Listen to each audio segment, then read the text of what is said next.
Hi, everybody.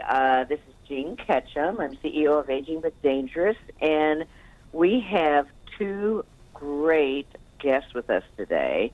And you know, this is in honor of National Protect Your Hearing Month, and we have two health experts, Dr. Leslie Soilis, who's the chief audio.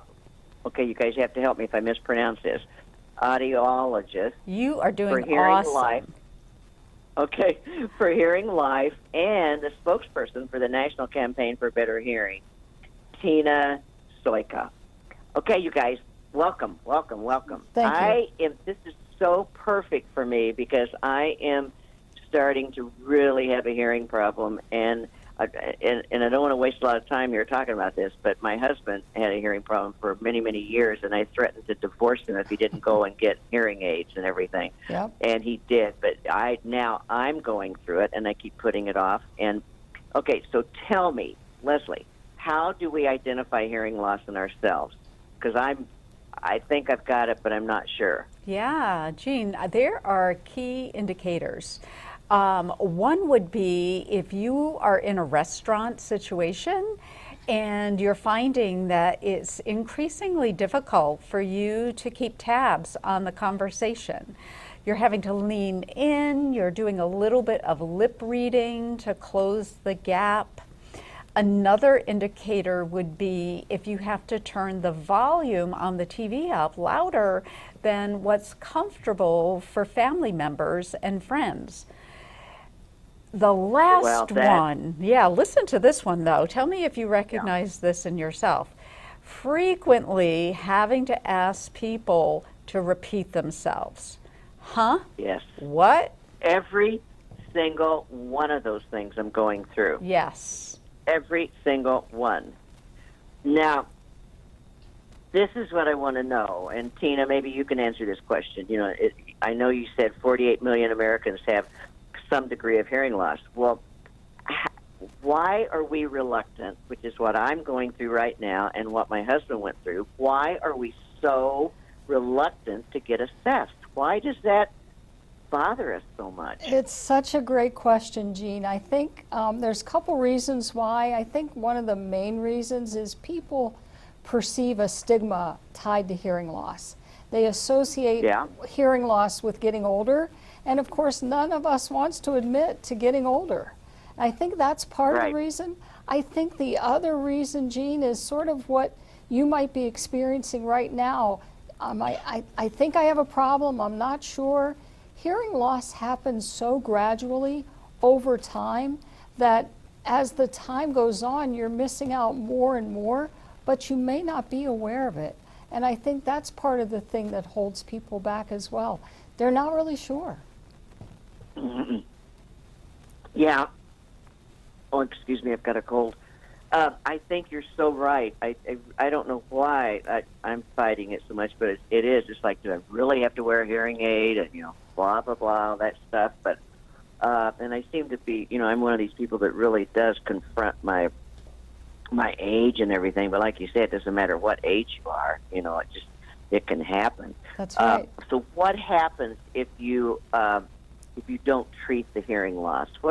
What can happen? Sure, and Jean, I do just want to comment that you are not alone in just trying to ignore this situation. But I hope that I can give you some compelling reasons why I don't want you to ignore it. And that does have to do with some of the ripple effect consequences to our overall health of untreated hearing loss. For instance, there is a higher risk of individuals dealing with depression, with anxiety, with social isolation as a consequence of untreated hearing loss. Even more, there's a strong connection between somebody's risk of developing dementia and untreated hearing loss. So these are all health concerns that they should be a red flag for us in just wanting to take a peek at what our hearing situation really is, just so we can be proactive about preserving our overall sense of well-being and overall health. Well, and I really can connect to that because I go out and give talks to, 50 and over, people in the Twin Cities. And I find, since I've been having this problem, and it really has escalated in the last month, and it's funny because I tell my husband, you've got to have patience with me because I had patience with you for 7 years. There you go. That person on the other end, you guys, really suffers a lot too. I mean, I always get very indignant about that. But I do find when I'm giving these talks, I find like maybe my mind isn't as alert. Maybe I'm not thinking as quickly. And when I hear you say that, I'm thinking, I really think that my hearing, and I'm beginning to think I have quite a bit of it, but I'm beginning to think that my hearing loss is not making my mind as sharp. Would that be happening? This is absolutely a great point that you're bringing up, because it really requires more mental bandwidth to process sound when we have hearing loss. And if you're expending this extra effort and energy in that direction, it really does make people fatigue much more easily. It also connects to memory and our ability to just recall even short-term pieces of information. So, Jean, I want you to have your hearing assessed. Yep. I know it. I can't tell you how excited my husband was when I told him about this call. I mean, yes, I know it. I'm like, I know that's, I can understand how that, they say it's connected with maybe dementia or whatever. And I'm like, oh my gosh, I got to keep I got to keep sharp here. Absolutely. I'm out, That's right. doing stuff and writing a book and going on speaking things. And I'm like, okay, I think something's happening here. Well, okay, so the Hearing Life Centers. Tell me a little bit about that. I mean, are you guys all over the country? I know you're here in the Twin Cities. We are. We have centers all over the country. We have over 500 of them. And Jean, just to give you some peace of mind, you probably know this from your husband, but when you go into a hearing care or a Hearing Life center, it's painless. The individual that will work with you is a trained professional who knows what he or she's doing. They'll ask you some questions about what you're experiencing with your hearing. They'll then do a thorough assessment of your hearing. They'll put all that information together, Jean, and they'll come up with a solution that's personalized for you based on what you told them and what they saw when they tested your hearing. And so, as I said, painless, easy, needs to be done. Well, I don't know if you guys know or not, but Aging but Dangerous is nationwide. Well, we're really worldwide, but nationwide. So there's a lot of people that are going to be listening to this on our end. So you do they just go in and find out where you have offices or where you have, how do they find you? Great question. So our website, hearinglife.com, has a lot of great information, and they can go there and find a provider that's near them. Okay. All right. Well, that's good. So tell us a little bit about this campaign for better hearing. Yeah, that sounds really interesting. Absolutely. I'm so excited that Hearing Life is a part of this global campaign. It's really designed to raise awareness of that connection between our hearing and our overall health.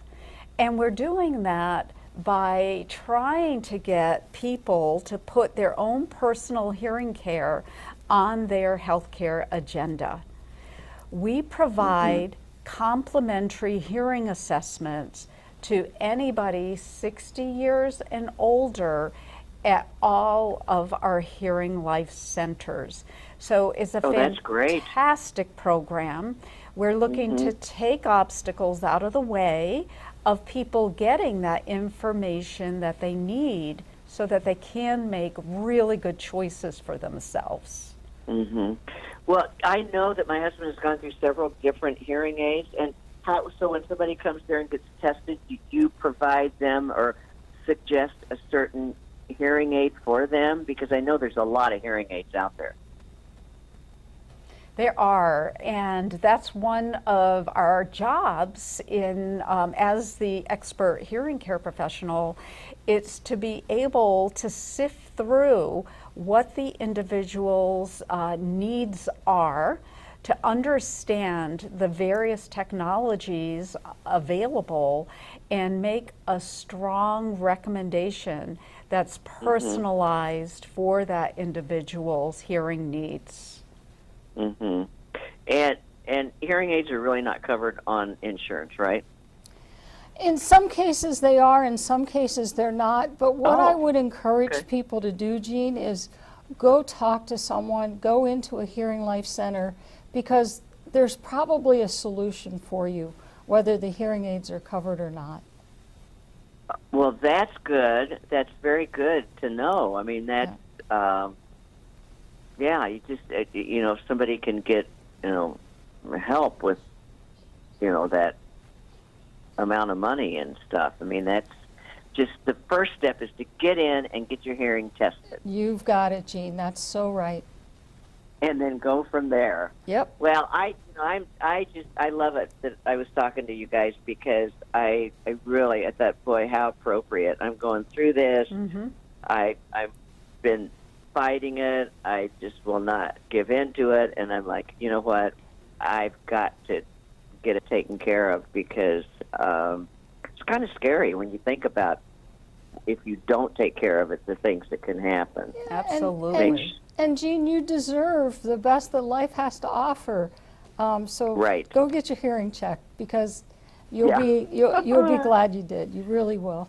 I will. And you guys, thank you so much for this interview, because I can't wait to share it with our followers. I told you we have like about 85,000 followers on Facebook. Can't wait to share it with them, and hopefully we'll get some people going and help save some hearing losses here. Exactly. So, thanks, Jean. Thanks for having us. Yeah, thank you very much.